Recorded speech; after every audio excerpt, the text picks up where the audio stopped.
Let's talk oil and Iran and the plan to put all the chess pieces in different places. Operation Epic Fury and the war involving Iran entered a new phase last week after U.S. and Israeli strikes hit a major oil refinery near Tehran. For decades, one unwritten rule has shaped conflicts in the Middle East: don't attack oil infrastructure. And the logic there is simple. If oil facilities are hit, global markets panic, prices surge, and the country responsible risks being blamed for triggering economic chaos.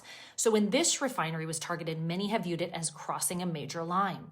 But there's another perspective to consider here, so let me clarify, and you know I've got your basics. The facility that was hit, the Tongduan refinery, wasn't primarily about Iran's oil exports. Instead, analysts say it was closely tied to the IRGC.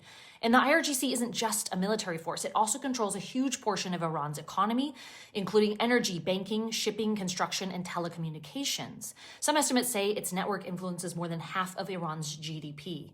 A large share of Iran's oil revenue flows directly to the IRGC, funding its military operations and regional proxy groups. So the argument is that the strike wasn't about disrupting global oil supply, but instead it was aimed at weakening the IRGC's economic engine and its ability to fuel military operations. Meanwhile, the most important part of Iran's oil export system, Kharg Island, remains untouched. Kharg Island is the small island in the Persian Gulf, but it handles about 90% of Iran's oil exports, roughly 1.5 million barrels a day, much of it shipped to China through networks designed to get around sanctions. Because so much oil flows through this single location, it's one of the most strategically sensitive energy hubs in the world. And that brings us to the bigger geopolitical picture.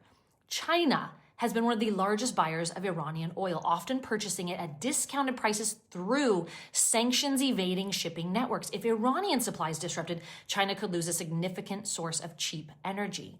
At the same time, there are signals that the U.S. could loosen sanctions on Russian oil, potentially allowing millions of additional barrels to reach global markets.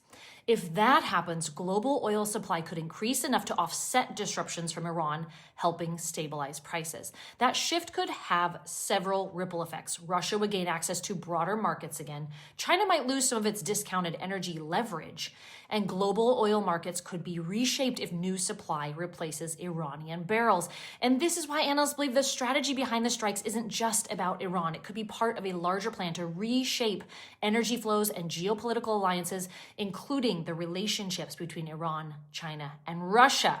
It's risky. Oil markets are sensitive. Conflicts can escalate quickly, and geopolitical strategies don't always go as planned. But whether this plan succeeds or backfires depends on what happens in the coming weeks of the conflict. But I'm guessing at this point, it's going to work.